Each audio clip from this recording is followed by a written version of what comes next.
ثانی امیر المومنین حضرت عمر بن خطاب رضی اللہ عنہ نے اپنی وسیع و عریض سلطنت کا نظام اور نظم و نسق بخوبی چلانے کی غرض سے متعدد بنیادی اقدامات کیے، جن کی اہمیت اور افادیت وقت کے ساتھ ساتھ خوب نمایاں ہوتی چلی گئی۔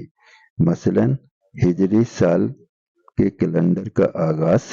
نمبر 2، عمال حکومت یعنی مختلف علاقوں کے سرکاری عہدیداروں کا ہمیشہ سختی کے ساتھ محاسبہ اور ان پر کڑی نگاہ رکھنا۔ نمبر 2، مفتوحہ علاقوں میں بہت سے نئے شہروں کی تعمیر۔ نمبر 4، مفتوحہ علاقوں میں حفاظتی اقدامات کے طور پر متعدد نئی فوجی چھاؤنیاں تعمیر کرنا، جن میں سے ہر چھاؤنی میں ہمہ وقت کم از کم 4000 گھوڑے جنگی مقاصد کے لیے تیار رکھنا۔ نمبر 5، دفاع کو مضبوط اور مؤثر بنانے کی غرض سے متعدد نئے قلعے تعمیر کروانا۔ نمبر 6، پہلی بار باقاعدہ فوج اور پولیس کا محکمہ قائم کیا۔ نمبر 7، سرحدی علاقوں میں گشت کی غرض سے مستقل فوجی حفاظتی دستے تشکیل دینا۔ نمبر 8، مستقل احتیاطی فوج تشکیل دی گئی، جس میں 30,000 گھوڑے تھے۔ نمبر 9، فوجیوں کے لیے باقاعدہ وظیفہ اور تنخواہیں مقرر کی گئیں۔ نمبر 10، ہر فوجی کے لیے ہر 6 ماہ بعد باقاعدہ چھٹی کی سہولت مہیا کی گئی۔ نمبر 11، باقاعدہ عدالتی نظام رائج کیا گیا، نیز قاضی مقرر کیے گئے۔ نمبر 12، بیت المال قائم کیا گیا۔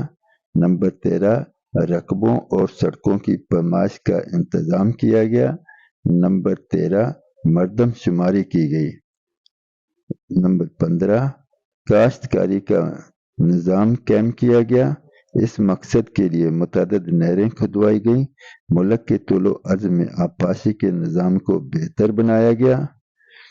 نمبر 16، مفتوحہ علاقوں میں 4000 نئی مساجد تعمیر کی گئیں۔ نمبر 17، مساجد میں روشنی کا انتظام کیا گیا۔ نمبر 18، امام، مؤذن اور خطیب کے لیے باقاعدہ وظائف مقرر کیے گئے۔ نمبر 19، معلمین اور مدرسین کے لیے باقاعدہ وظائف مقرر کیے گئے۔ نمبر 20، نظام وقف قائم کیا گیا۔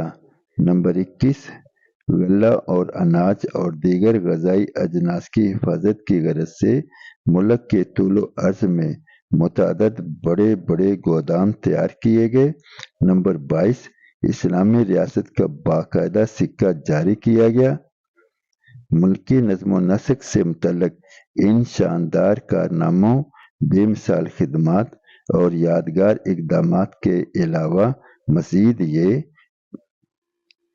نمبر 1، نماز تراویح میں مسلمانوں کو ایک امام کی اقتداء میں متحد اور یکجا کیا گیا۔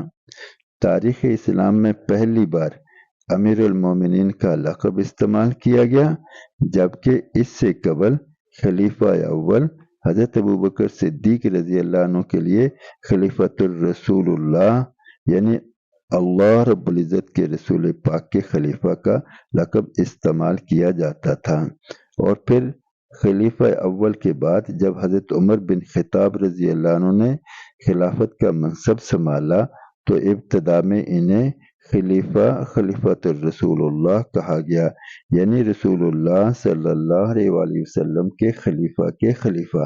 لیکن سبھی نے اس اشکال کو شدت سے محسوس کیا کہ یکے بعد دیگرے خلفاء کا یہ سلسلہ تو بڑھتا رہے گا، لہذا کتنی بار لفظ خلیفہ کا اضافہ کیا جائے گا۔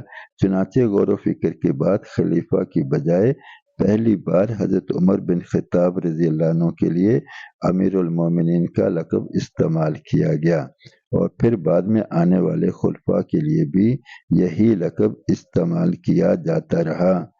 اللہ رب العزت ان سے بہت راضی ہو جنہوں نے اسلامی سلطنت کو بہترین انداز میں تشکیل دینے کے لیے اتنے سارے اقدامات کیے، اس کے علاوہ مزید بھی کچھ ہوں گے۔